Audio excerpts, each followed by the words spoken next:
All right, we're going. Well, welcome everyone to the Almost Confident Village. We have our guest speaker tonight for y'all. I'm super excited to introduce her. Her name is Natalie, and she is also known as Mama Mocktail, or Mama with the Mocktail. And I know that she has so much value to share with you tonight. So I'm just going to go ahead and kick it off to her and give her the floor.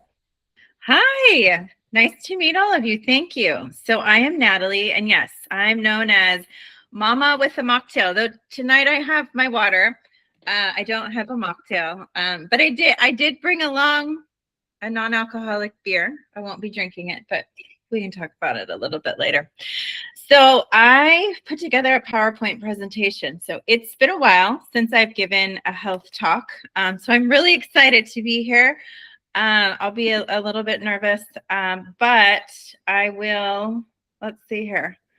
I will give you all a lot of great information, and let's talk about it. So that's what I put for the first slide. So I'll be bouncing back and forth, but I'll be going through the PowerPoint presentation. Can everyone see it? I hope. Did I lose you? Yeah. Okay, perfect. Okay, so here we are. So this is me, Mama with a Mocktail. That was a name that I got probably 6 years ago. So my background is in health and wellness. I worked in employee fitness and wellness, giving talks to people about stress management, but that was back when I didn't know much about stress. So I took a big break. I got into the wedding planning business, and now I'm jumping back into health. And kind of the way that I am jumping back into health is through being Mama with a Mocktail. So I'll share with you a little bit about that. I tried to stop drinking alcohol a lot of times. I can't really count how many times it was, but it was a lot. And I knew that I needed to stop, but I really just wasn't sure how. And so I came across something that worked for me, and I will share with you that program. It's called the Sober Sabbatical. I think before, what didn't work for me was that it was kind of like the all or nothing. Like, you can never have a drink of alcohol again, and I just really wasn't ready for that. So I'll share this more, but I think the non-alcoholic movement and kind of the sober, curious way of looking about things was really the shift that I needed for me, because it gave me a lot more flexibility. And so I found a program that worked. It was my own program. And I started that about 6 years ago. And now I think on the last Monday, I launched Sober Sabbatical. So I'm really excited to be here and to share that with you. I also want you to know you can ask questions at any time. I can't see you because the PowerPoint presentation's on, but feel free to interrupt me and unmute yourself, or just answer a question, because I feel many times like we have that question and we just want to get it out. And so just get it out. I'm happy to answer it, and then we can just kind of focus back on. And if we go off in a different direction, that's fine too. I'm just excited to be here about the conversation about sobriety, and then kind of like rewinding it a little bit would be addiction. And so those two words kind of go hand in hand. An addiction at like the most basic form is just the brain grabbing hold of something that makes it feel good and urges us to do it again. So we could think of, well, we could say we're addicted to chocolate, or we're addicted to shopping. But when it kind of starts to get a little, I'd say, like dangerous, would be when that addiction starts having control over us, and to the point where it could be harmful. So here's a little bit about the addiction cycle. So we would start at number one on the left-hand side, and the substance is taken. So we'll talk about alcohol in the sun. So Just real quick, Natalie, we can't yeah. see your presentation. So we Oh, hear you, but we don't see it. okay. How do I do? Oh, do I share my screen? Yes. Okay, here we go. Like I told you guys, I'm a little rusty at this. Okay, share my screen. Where is that? At the very bottom, there should be like a laptop looking thing with an arrow. Okay, let's talk presentation. Share. Here we go. Okay, good. Thank you for. Oh, so now you can actually see me while I present. Oh my goodness. Okay, present. Let's go up here. Present. There it is. Okay, you can see me on my present. Oh my gosh, look at this. It looks I great. told you, technology is not my thing. But thank you all for working with me on this. So, the addiction cycle. So if we're talking like in the way of alcohol, and seeing, its effect on us, the substance is taken, we take alcohol, and then we actually get pleasure from it. We get like that feel good feeling. So alcohol is known to make us feel good. We're in the mood. We're feeling great. Life is good. We're happy. We don't feel as stressed anymore. So then our brain actually like depends on that. The brain's like, oh, I want more of that substance. Like it made me feel really good. Well, after we have that alcohol, we know how we feel. Like we don't feel great. Like I said it so many times, like, oh my gosh, I don't ever want to have a drink again. But for some reason I have a drink because my brain on number 5 is craving the alcohol. It's like, I need it again. I need it to feel happy. And so the problem with alcohol is that it rewires the brain's reward system to crave that feeling. So it actually is like a neurotransmitter. So it's like something in our brain that gets turned on. It's called dopamine, and the alcohol like turns on the dopamine, and we're like, happy and feeling great. But then, as we go through the cycle, we're not feeling good anymore.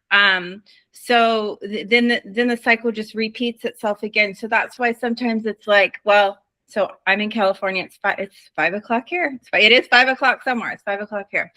And so for a lot of people, they're like, oh, it's 5 o'clock. I have to have that drink, or I have to go like with people after work to have a drink. Or sometimes it's like, oh, it's Sunday brunch, and I need to have like mimosas with brunch. Well, yes, you're maybe addicted to alcohol because you feel that way, but it's also your brain saying, hey, Natalie, like it's 5 o'clock, you need to have a drink. So the cycle just kind of keeps continuing. And I feel many times like we're on autopilot with our drinking. So it's just like, we had a drink and we need to have another one. And so when we're talking about, do I need help? Like, okay, do I have an addiction problem? Like someone asked me that the other day, and I was like, well, what do you mean by addiction? Like, yeah, I mean, I could stop it. I mean, I stopped it. Did I feel great? Like after I decided to be sober, for a few weeks? No, I didn't feel good. Do I need help? And so I believe that with needing help, it could be a variety of different reasons. You could answer all these questions here, and you could be like, well, yeah, I'm at low risk. I answered, I scored a 7 on this, or I scored higher than a 7. Like, yeah, maybe I do need some help. Or you could ask yourself, like, have I tried to stop, but I found that I couldn't? Do I feel anxious? Like, you could go through like a list of different questions. You could have this conversation with numerous people, but I actually believe that if you know, you know. So for me, like, I knew I needed to stop. People could have told me like, well, you really should, or you really have to, but I do believe that the only person that can answer the question, do you need help, is you. It's not up to someone else to tell you what to do. So if you want a list of, I'll have my email at the end. So if you want a list of those questions and you're just curious, like, where would I score, or how would I answer that? That's fine. I think the more like we discover about ourselves and we learn about like our addiction or our habits and drinking, like in general with our whole health, like the more questions we answer, like the more that we're able to like find solutions. So again, I believe that if you feel that you want help, then let's get the help that you need. So you can answer all those questions, but it really is driven by you. So what is your why? So I think that one of the reasons for me, as far as like helping me to get sober, was my reason why. Like, what is the reason why I needed to stop drinking because, like I said, I had tried many times before. I tried for 2 weeks. I did like a sober July. I did like a dry January. But for me, I went through a very stressful time in my life, and I knew I had to do things differently. So before alcohol, I explained it as my buddy. So it was always with me. It was hanging out with me when I was going to social events. It was with me when I was bored at night. It was with me when I had like a very difficult conversation to give to someone. Like it was my buddy. It was what I relied on to help me to feel better, unfortunately. But I knew that I had something difficult and hard and stressful coming up. And I said to myself, I can't do it with alcohol anymore. And I didn't want to be that boozy mom. So that picture up there are hands of my daughter and mine. And I didn't want to be the mom that was getting tipsy while she was making dinner and then really couldn't be present with my daughter afterwards because I was feeling a little buzzed, or in the morning I was hungover and I wasn't getting up when she was getting up. So for me, my reason why was multiple ones, but mostly I knew I had to do things differently, and I didn't want to be that kind of a mom. I wanted my daughter to see me as a different kind of a mom. And what I said in the beginning was, I think we went through this huge shift. So when we look at different, I don't want to say like bad health things, like I have a picture of cigarettes on there. So I'm sure we all remember when we could smoke in a restaurant. Maybe in the state that you're in, you can still smoke in a restaurant. I don't know. But in California, you can't smoke in a restaurant. I remember being really little and you could smoke on an airplane. You could smoke in a hotel. Smoking was the cool thing to do. It was in movies. Well, what happened? We went through a huge health shift. Smoking wasn't something that people did anymore. We found that it caused cancer. We found that it was very harmful. It wasn't viewed as like the cool thing to do anymore. So I feel within like the last 10 years, we went through a huge shift with alcohol kind of being like smoking used to be. It's not really the thing to do anymore. We're learning more about it. We're learning that it's harmful. And so there was this big movement for the sober curious movement. So they called it, sober-ish. So I'm not the definition of sober that we knew, 15 years ago, which I believe I believe sobriety is defined how you want to define it.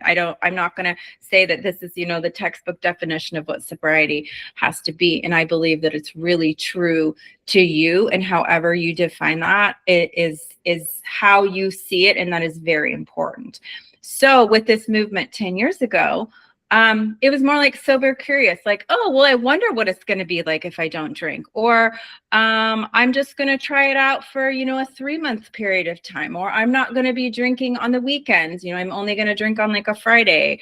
So we started to change the conversation.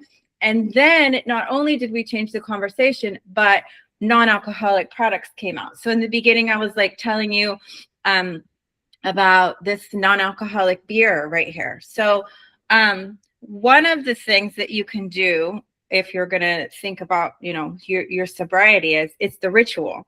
So this looks just like a normal beer to anyone. And I'm sure if I didn't tell you that it was a non-alcoholic beer, you probably wouldn't have known, except you read it. It looks like a beer. It sounds like a beer. Smells like a beer.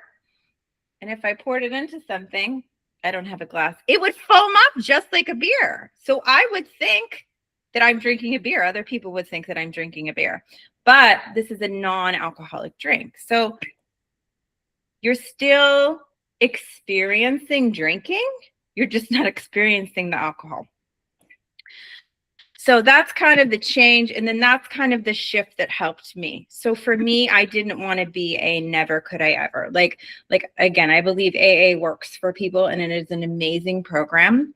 But for me, I could just never say, I never want to have a glass of champagne like when my daughter gets married, or I never want to be able to have a glass of red wine with a steak dinner. So when I started with my sobriety 6 years ago, it was kind of like, I don't want to say like cold turkey, but it was like I removed the alcohol from the house. And I said, I'm not going to do this.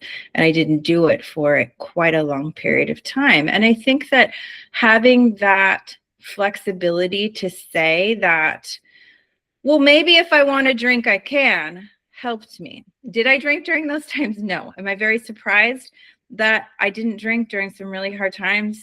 Well, yeah, but it also came with some confidence in getting to know myself. So we'll talk a little bit more about that. So here's the program that I created. So again, 6 years ago when the whole movement changed and I said, hey, I think I could say to myself, I'm going to go sober for 6 months and then I'm going to see what happens. I didn't say I'm going to go sober and never drink again. I couldn't do that to myself. I guess I'm one of those people that don't like someone having that much control over me. I don't know. So I took a little bit of the control back. And so here's the program that worked and continues to work. So on another slide, I'll say like, this has been a long journey for me. Like it didn't happen overnight. Like I wish it did. Like it'd be nice if I could say, oh my gosh, hey, I created this awesome program and within 90 days, you're going to stop drinking. No, I'm going to say I created this awesome program and it would be amazing if you didn't drink. But what's the reality? You probably may be persuaded to drink and that's okay. That's okay. And I think that's another focus of this program, Sober Sabbatical, is, and again, with any addiction or habit that you have, like we can't be perfect all the time. We'd love to be, but we have to say to ourselves, you know what? I did good. I did good given the circumstances. I only had 1 drink instead of having 3 drinks, or, you know, I made myself a healthy salad instead of going out for fast food, but you know, the next night I went out with friends and I had chicken wings. Okay, well, you're practicing better behavior. So it shouldn't be, I think we're so hard on ourselves so many times. And so some of the background in Sober Sabbatical is we don't have to be hard on ourselves. Like we are human, we make mistakes and it's okay. What we want to do is we want to learn from that. So sobriety is something that you learn from. And through that 6 years for me, I really learned. And now it's like I drink half of the time. So I'm 99.5% sober. But if you knew me before, you'd look at me and be like, I can't believe that. Like, I never knew like you could do anything like that. And if I were to talk to myself 10 years ago, I'd say, no, like you need alcohol. Like that's just who you are. And so it's a huge learning process. It's about navigating stress with this program. It's like about dealing with social situations, kind of like triggers, reconnecting with who you are without the alcohol. I think that's like a big one. And then having a really honest conversation with yourself. So when we talked about like, you know, do you have an addiction problem? Well, only you can answer that, but we have to get honest with ourselves. And it's not always easy to get honest with ourselves. So within the Sober Sabbatical program, and I'm going to give everyone that's here and part of Nellie's community free access to join, you receive weekly emails that are based on topics around sobriety and around, I added the word sabbatical because to me, sabbatical is a pause. So it's about taking a pause. It's slowing down. It's stopping. It's looking at, you know, your behavior and what you're doing. It's really making you more aware. It's not saying, no, you never could have a drink again. It's, well, let's kind of look at the reasons why and let's explore it a little bit more. So the program was specifically for women. And each week that you'll get an email on a different topic and things for you to think about.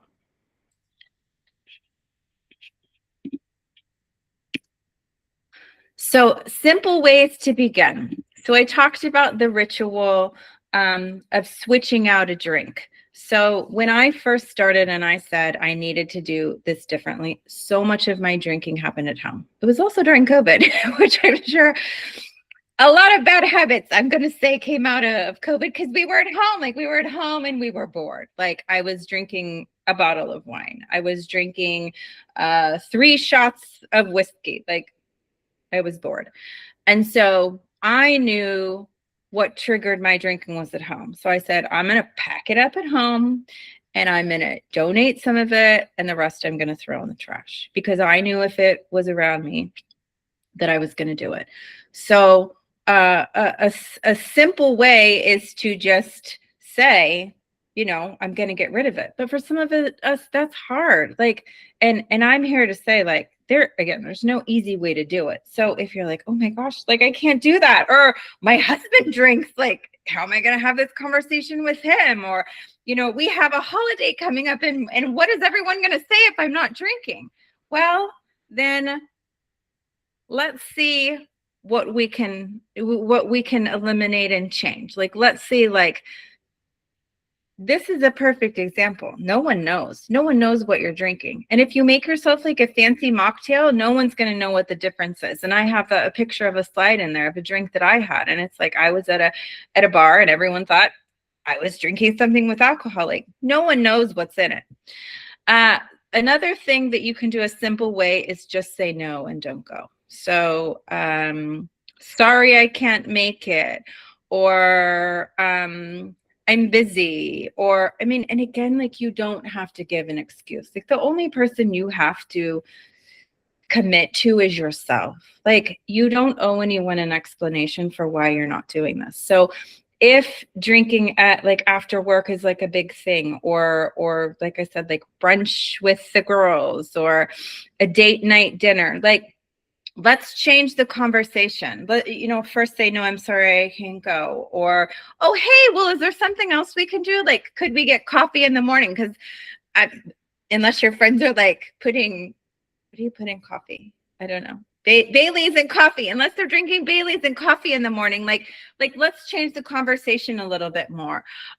Or, well, why don't you come over to my house for dinner and I'll cook? And then if you do happen to have like an alcoholic beverage in your glass, you can have something, or you can hide it so they don't see this is in a glass, but it's a good example. You can hide what you're drinking and they don't know. They're probably not going to ask you, can I have a sip of that? So you're going to still look like you're drinking if you're not ready to have these hard conversations with people. And then I think another simple way to begin is just to find support. And we're so lucky to have these online communities where we can kind of like hide in where no one knows us. So there's a lot of resources online where you can just find people that are making mocktails, or other people that are talking about their sober journey. So you can kind of hear what they're going through. So you can make comments back, where you can ask your hard questions, because the toughest part is doing this by yourself. Like, it can get very lonely, and it shouldn't get lonely. Like, you should have people like cheering for you. And one of the questions that Nellie did ask was like, if you feel unsupported by those around you, what do you do?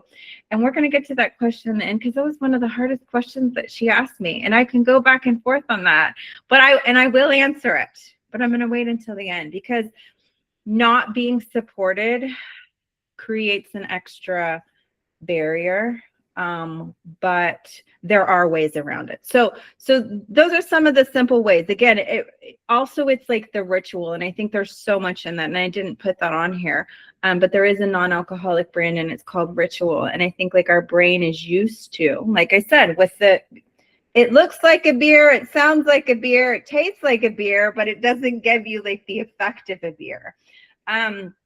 If alcohol or a drink was used to like calm you at night, like, what's something else that you can do? You can always get out your favorite glass. You can mix a juice drink, or even like a milk-based drink, because I know milk is supposed to like help you to go to sleep. So a milk-based drink, and you can still enjoy making a drink, drinking a drink, having a drink, relaxing, but you're just not having the alcohol. So I also believe we're going to ask God for guidance. And some of the ways that I love to do that is just to pray. You know, you can have a prayer in the morning to help you to get through. You can have a prayer at night thanking you.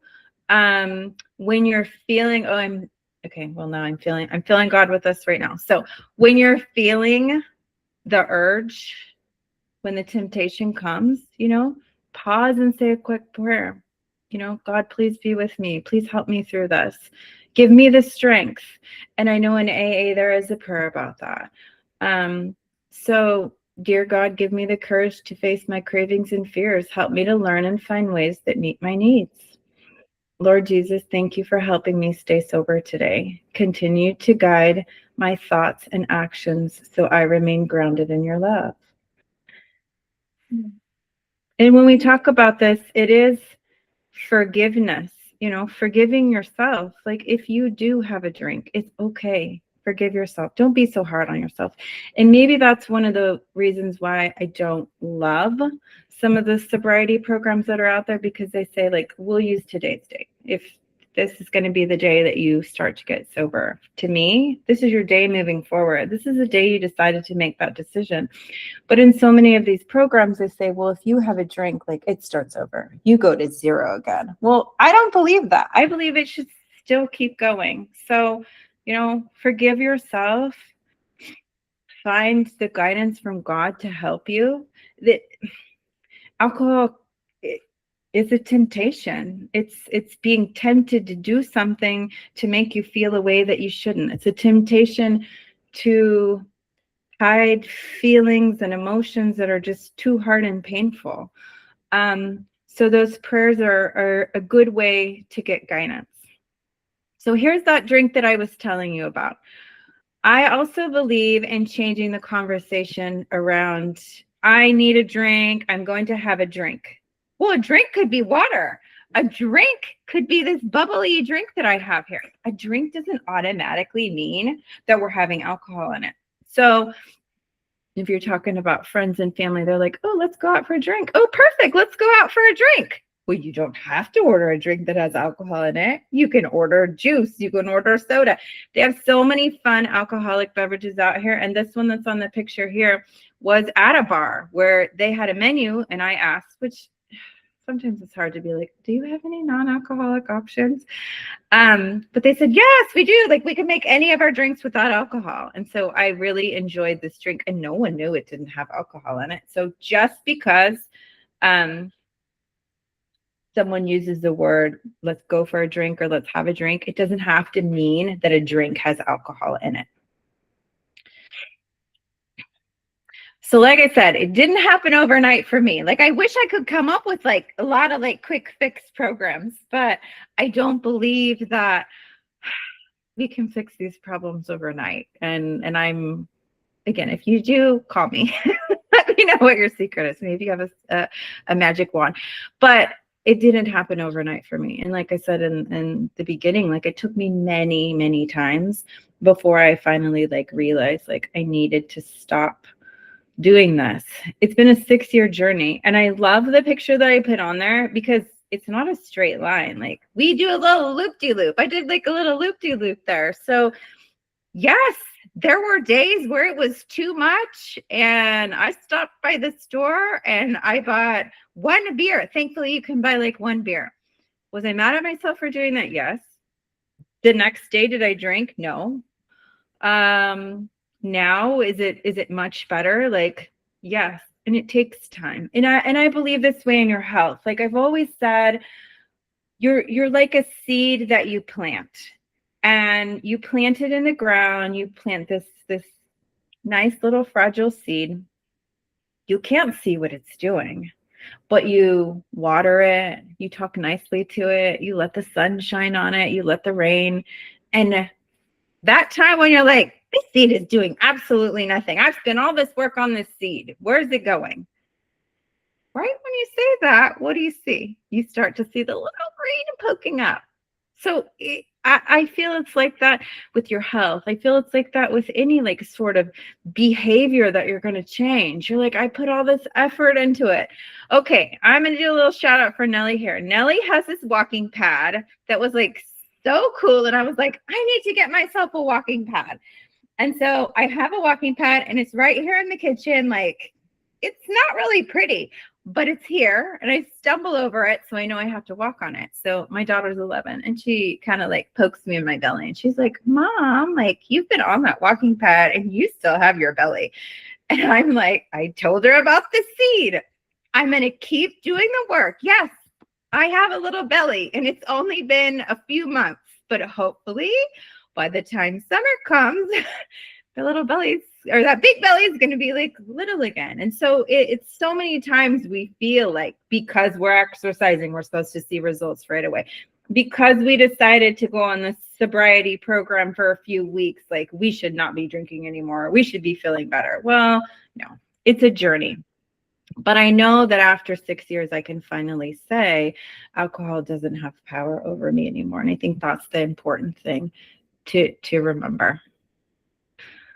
Okay, I'm also going to be honest here with you because this is also part of sober sabbatical, and I think it's really been kind of what I've focused on this year for me is just like honesty with yourself. And so many times people don't want to remove the alcohol because it's also like a mask.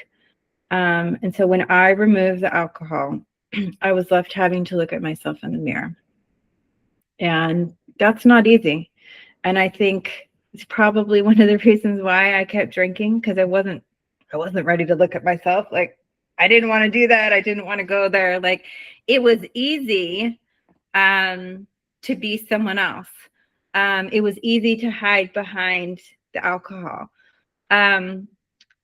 So it was about, so with my sobriety journey and with sober sabbatical, it is those honest conversations, and it's about looking at who you want to be and who you are and being okay with that and like learning to love myself. So yeah, there were a lot of parts of me that I didn't love. I cried a lot of tears. I still cry too. It's okay to cry.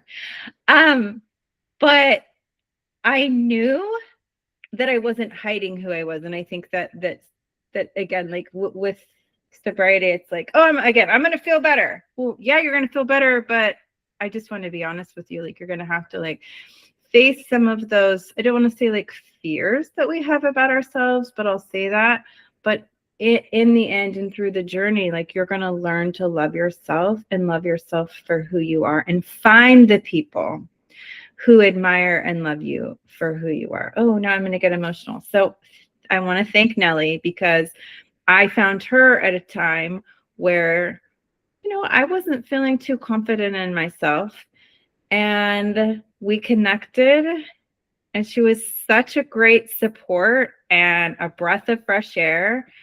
And now here I am giving a presentation to you. So thank you for that.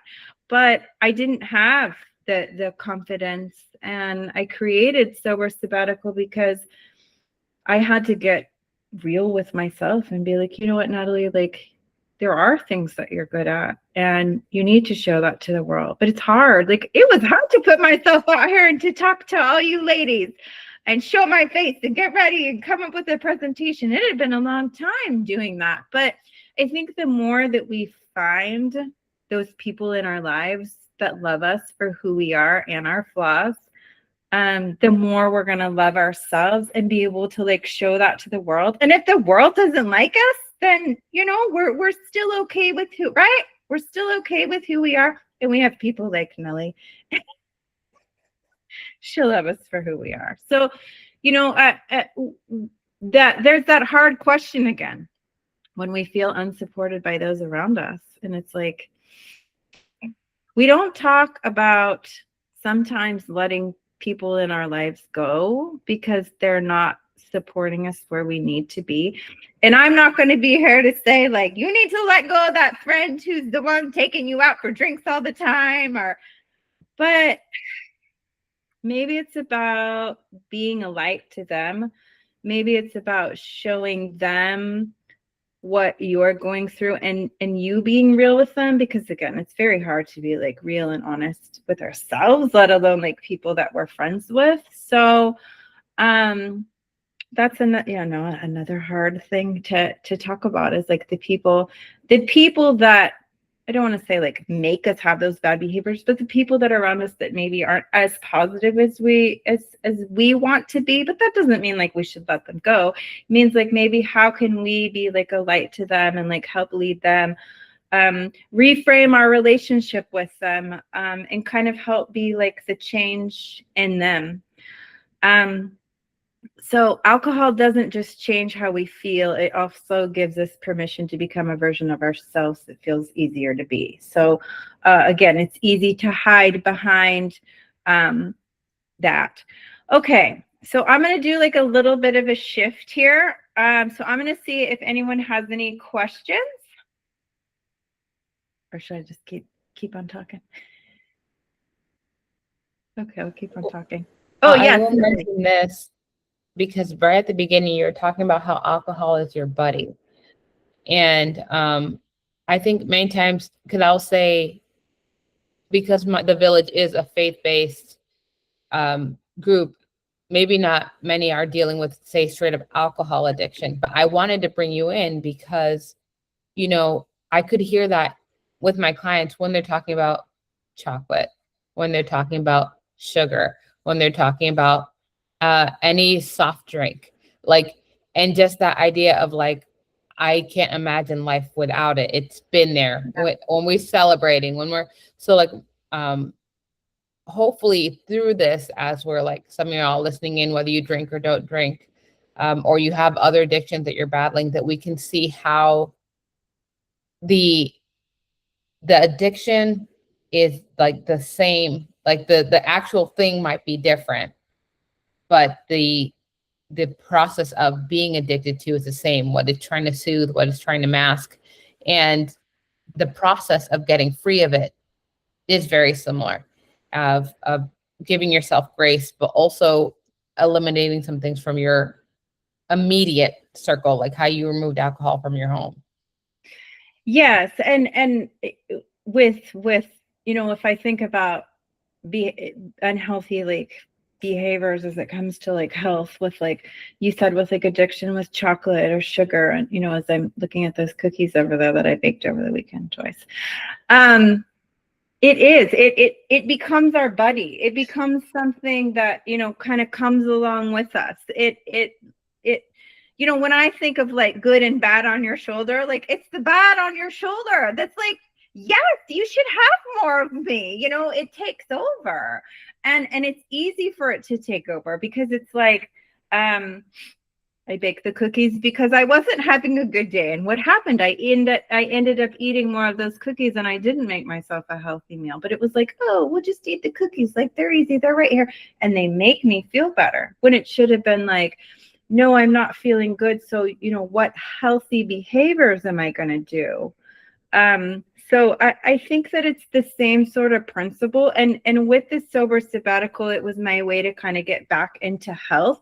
But I also believe like it lies in the whole thing of like a sabbatical and like taking a break, like a seasonal sabbatical too, with things like, what are we going to take a break from that isn't, so we can focus on what matters the most. And I have a slide on that. And it's like, well, what really matters to us? Like, okay, yes, I'm going to eat the cookies and the chocolate, but what would matter more? Like, it would be better to maybe we could even eat the chocolate and the cookies, and we could find like a healthier recipe. So again, it's not eliminating it, but it doesn't always have to be our buddy. We need to be comfortable and confident on our own. And even with, you know, the almost confident mom, like, yeah, we're almost confident, but I know like I wasn't confident at all. And it's so hard to say. And I think so many of these behaviors are rooted in like our confidence. And I believe as a woman, like we carry so much. And that's what this picture is. You know, I feel this so much. You know, our kids pulling on us, our there's a washing machine there. There's always laundry waiting to be done. There's dishes. There's this load that we carry. And when I was thinking about addiction, and I was like, well, are we addicted to like being a mom? And it's like, well, I don't mean that in a mean way, because I love being a mom. Like that's the job that I love the most. But do we just take on too much? Like as a woman, like do we just take these things on and we become addicted to things that maybe we shouldn't? And then the only people that suffer, I think is us. So, I was talking how alcohol creates a mask, but other bad, I'm not, I don't mean bad in a bad sense, but I'm just going to say bad behaviors or behaviors that we shouldn't be doing, like really mask who we are. They mask like the emotions that we have. They mask like being vulnerable. They mask being honest. They mask being authentic. Instead of like leading with who we are. And so we hide behind so many different things when we really should be standing tall in who we are. So the mask is you getting a break from everything that you've been holding. So, well, yeah, I mean, no wonder why I was going to have that drink. No wonder why I wasn't going to exercise. No wonder why I was going to just go eat fast food. Like, it's way easier than me having to not, like, and I'm not saying that it's okay or it's a justification, but I think, again, it's a way to pause. It's a way to think of like, take that breath, take that load off. Like, what have we been carrying too much where we're not able to make room for what really matters the most?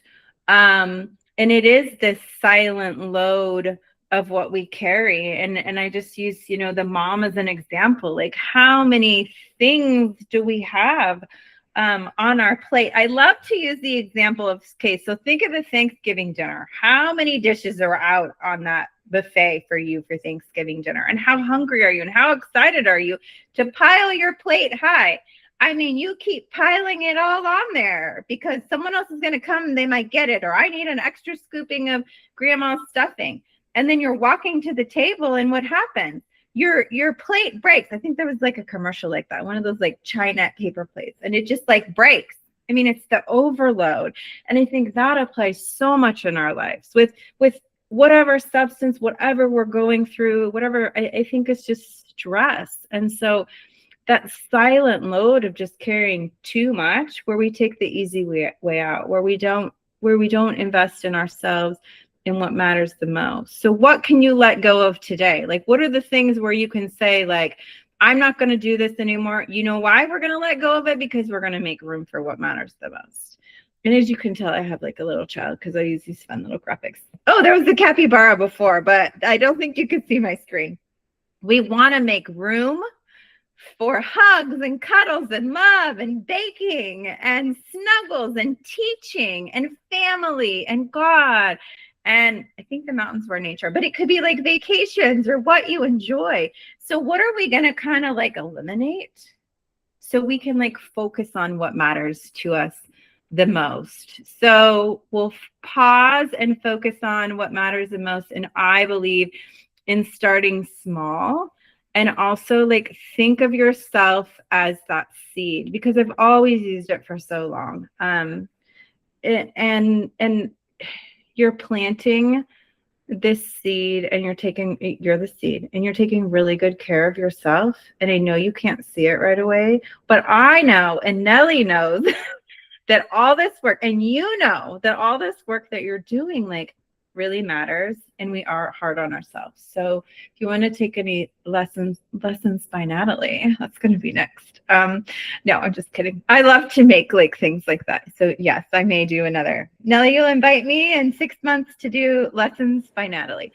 Sounds great. I know. So take that pause, focus on what matters the most for you. Know that we have so much that we carry.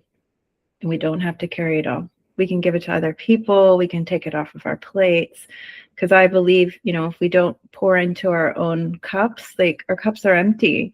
And if we don't have the water to drink, we're not feeding ourselves and we're not feeding our souls. So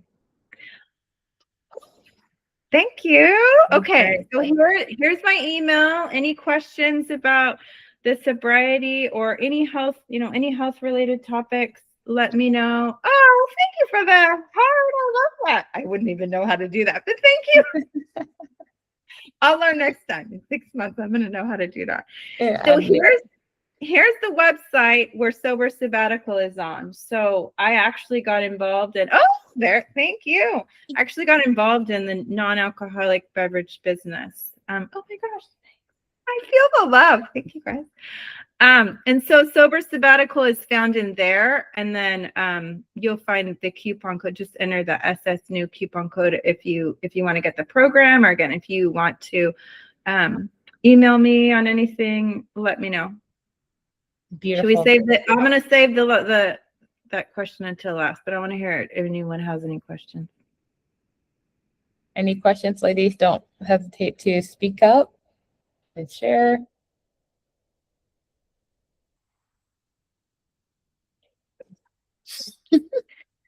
Should we go over your? Okay. Oh, Yes. Alcohol issues, but I do. I'm trying to stop smoking weed, so that's kind of fits in here. Yes, no, it definitely fits. Again, I think it's like the same concept and same principle. Like I went through, like I used to smoke and I went through like not smoking. So it's very similar. So what is your question on that? I don't know where I was going. Thank you for sharing though. Yeah, thanks for sharing with that. Is it something that you want to stop? It is. I find it hard because my husband is very heavy with it. He's slowed down a lot, but it still gets offered to me, and sometimes I catch myself like, okay, and then other times, like today, he said, "Wow, I'm very proud of you," because I said, "No, I don't need it," and he's like, "Wow, okay." I'm like, Way "Yeah, to go." See? I don't And need how it." does that make you feel? It made me feel good. Yeah. Yeah, because I could have given in the multiple times that he's offered it to me, and I said, "No, I don't need it. See, I'm not you don't gonna, need it anymore. Yeah. I don't need it." so good. And it made you feel good saying no. And I also get like, you felt proud of yourself, and I'm proud of you for saying no, I don't need it anymore. Excellent. And it can be difficult when a loved one. It was hard because like you get munchies. Munchies bad. Munchies are not good when you're on a health journey because No. you eat the things and you shouldn't, but your But you're brain is so telling dang you, hungry. Yeah. food, I need it. But yeah, no, I had to like stop, and everything kept telling me, you need to stop that. You need to stop that. And on Sunday, when we were in church, one of the topics was, what do you need to give to God? What do you need to give away? And that was one of the things that I wrote down in my notes. So good. Yeah. Oh, thank you, Nicole. At a good time. Well, if you want, so my email is there. If you want some help with, because that program's for alcohol, but we can take the same principles and I can do coaching with you. So if that's something that you want, please reach out. Like I'm happy to offer that, like at no charge for you, like to help you with that and to like navigate those parts too. Cause I believe like it's still a lot of the same principles, but we can look a little bit more at it. And it sounds like, your husband does acknowledge that you're doing good with this, but he also might be the one who's like offering it to you. But at the same time, you two could do this together. I think it's more of like a habit of handing it to me, and like a muscle, like, oh, here you go, you're next. Yeah. You're right. Kind of thing, We're gonna pass it. Yeah, I'm just, no, I don't need it. It stinks. It does. Yeah. I actually don't mind the smell. I don't. Yeah. I can't do it. It gives me a headache. Good. Yeah. Good. Keep that in mind. I walk Yeah. away. That's good. So y'all get connected and navigate that. Absolutely. That'd be great. Because we want everyone to experience sobriety, and I'll be sharing this resources within the village, and then I'll be sending an email out with the replay. So anyone who perfect. Who is able to watch through will have access. But any more questions for Natalie? I don't have any questions. And Elizabeth, I appreciate you sharing too, because again, like, you're getting, you're getting honest, and you're getting honest with yourself, and you're having that honest conversation with everyone. And that also is like a good thing to share. And I could see how proud you were of what your accomplishments. So hopefully we can work together, and then you'll be like, yeah, I don't do that anymore. It's been my 6-year journey. It takes a long time, but I got there too. Yeah. Maybe yours will be like 2. I think yours won't be as long, but I don't really have a question, but I just wanted to add something from my own perspective and see what you think about it. okay. I have my own difficulty, or have had my own difficulty with addiction, not with drinking. It's a long story and I can't go there right now. But there's also members of our family that have had addiction to drugs and alcohol and things like that. So when I was going through my battle, which was a very long battle, I was told by the other family members, just quit, just stop, because that particular person has the ability to just stop, and has many times. It's like with different things, once it was with drugs, once it was with marital things, once it was with alcohol. It's that addictive personality, and it was like shifting from one thing to the next. So when I went through mine and this person was telling me just quit, and another person in the family line said, you're out of your mind, what do you think you're doing? And it really shed light on it to me that we all, in my opinion, this is what I want to know what you and Nellie think. We all have an addiction of sorts. All of us. It could be to food. It could be to alcohol. It could be to drugs. It could be to avoiding a task. It could be reading. It could be cooking. It could be isolation. It's anything that is, in my opinion, what God did not design for us. And we all have that, but yet society as a whole looks down on people that have addictions, and I think it causes people who have an addiction, which we all do, but you hide from it because you're embarrassed. But yet if you look squarely in the eye of any person, they have an addiction of their own sort. It just may not be the same as yours. Does that make sense? Absolutely. Yeah. We all have a thing. And obviously, Natalie, I'd love for your response too, but that's the whole process of pruning and growth, is that God's cutting away and developing things in us that are either hindering us from growing or stunting our growth. And so if you say, Lord, whatever it is, like something as simple as, like, for me, bread, right? So like on my profile of my like Facebook, it used to be like pizza, lasagna, and chocolate cake. That was my identity. And God was like, no, we have to cut that off of her because she has to help people heal. And so we're going to make her get like almost sick, we'll say, because of this thing. And if she doesn't, for me, I had to almost demonize food to say it's not for me. Because if I minimized it of like a little bit here, a little bit there, I would not be where I am today. And I wouldn't be helping people in the specific way. But then when I coach you or coach someone else, I'll say, hey, there's grace. You can have your chocolate cake on Saturday, but Monday through Friday, we're going to lean into and so understanding that for some people, they can just cut off and be done. God bless them. There's no anointing for that. But then on other places, it's just the consistency of showing up, of understanding there's a physiological response in my body to why I'm craving that. Mm-hmm. And so I need to meet my body in that, not necessarily with the thing I'm addicted to, but to meet that physiological response with grace and with the nutrients to combat it. Mm-hmm. So that's my answer. Thank you. Yeah.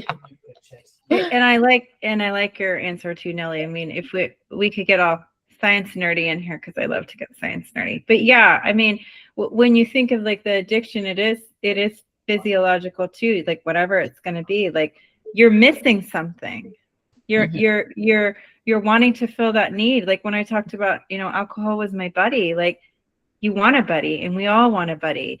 And I think if we kind of like, want to look at it from more of like a worldly perspective, like there are a lot of things that are going on like we don't want to face. And so we face them by maybe doing like negative behaviors, or we get tempted in a way. So yes, we all have those like negative flaws that could also be seen as like an addiction to like shopping or to eating or to gambling or things like that maybe aren't like substance related. But I think when it crosses the line where it's like, well, this is harmful to us or others, or maybe we feel like, we just don't want to do that anymore, that's when it becomes problematic. But again, I mean, you saying like people just telling you, oh, just stop. I mean, we've heard so many times people tell us what to do.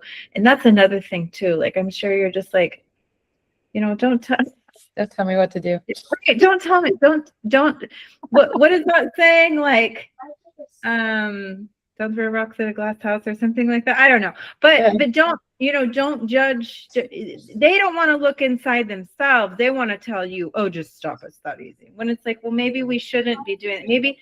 Maybe if we led with more kindness and compassion in this world, like we would be more accepting of people with their addictions, and we'd be more like kind and caring and helpful, and instead of like judgmental, because I think many times we are judgmental, and that's what I mean about like the friends and family that we keep. Like maybe those aren't our people.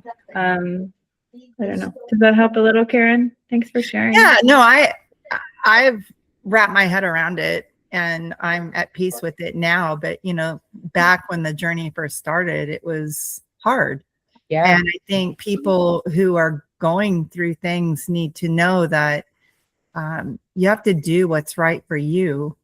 Yes. And realize that just because somebody else can just stop cold turkey, it doesn't mean you can. And there might be a reason why. And sometimes, like in my case, it was physiological, and it involved doctors. I mean, I had to get the help of doctors. It was not a matter of me just making a decision. And but it was also something that really changed who I was in the beginning. It changed me negatively. People who knew me a long time ago would not have known I was going, like, they'd look at me if they knew the things I was doing and they'd be like, oh my gosh, what happened to her? It was really quite scary because I knew what was going on.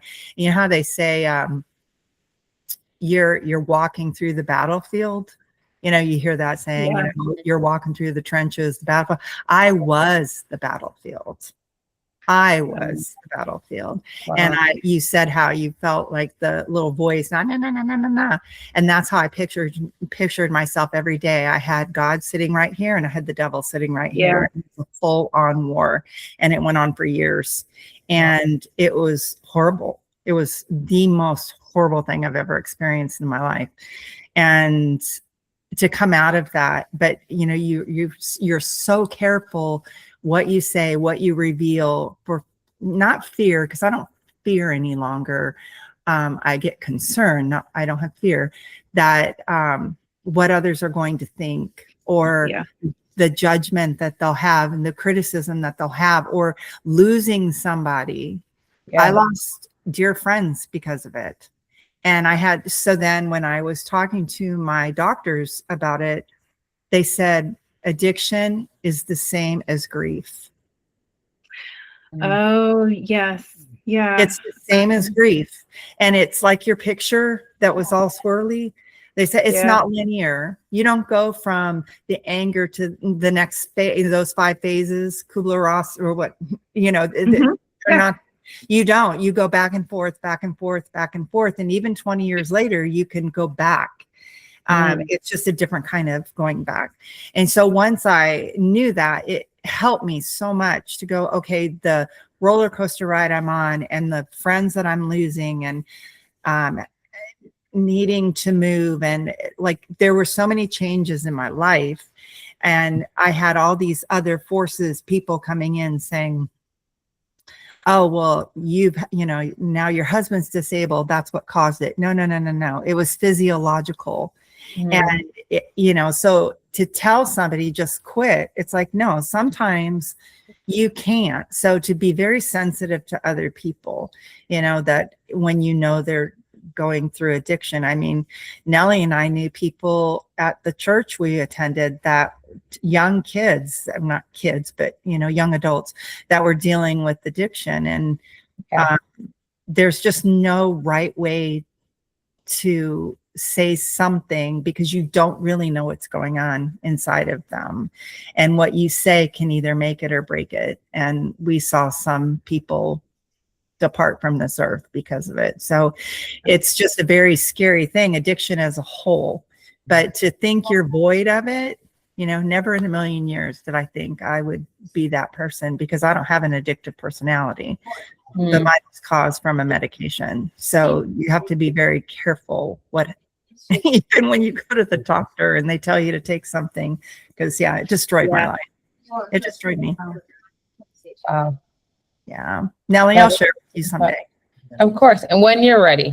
Absolutely, when you're ready. And I'm almost ready. And this meeting, and not meeting you, Nellie, I've known you for a while, but finding you again and then coming on this platinum, what do you call it? Enjoy mocktails. What you're doing, you're speaking. Natalie. Momma Mocktail. I don't have an alcohol addiction, or I didn't, but addiction as a whole, it falls under the same umbrella. And so it's definitely a God thing that I linked with you, Nellie, and that I'm here tonight. So I'm there. I'm really there. Because I already know what God wants me to do. So I just have to jump. So there's something in this. I'll say the timing was just beautiful. Absolutely. And even leading to being able to offer, Natalie and future guest speakers to the village. It's all been God. And I will say, just to be clear, I went through last month with what felt like pruning, where I said, God, cut things away, cut things away, cut things away. Cut the way I looked at the village, cut the way how I was approaching it. And from that shedding came this. Yeah. So as painful as the pruning process is, Lord, removing addictions, the different things, the things that we hold on to tightly, if we will surrender it, there's always going to be something beautiful coming out of it. So with that, it's 9:04. So I'm going to wrap us up. I think it would be so great if we could close out in prayer. Natalie, would you mind closing us out? Sure, definitely. All right. Awesome. Dear Lord, thank you for letting all of these amazing women come together tonight and share their stories and just feel that love and comfort for each other and know that they are surrounded by your love and comfort. Help us with what we're dealing with today and tomorrow and the rest of the week, and give us the strength to prune away and to choose what matters most. In Jesus' name, amen. Amen. Thank you so much. Thank you, ladies, for joining us. Thank you. Thanks, And we'll Natalie. be in touch. We'll be sharing this on the app. See y'all. Sounds good. Bye. Bye.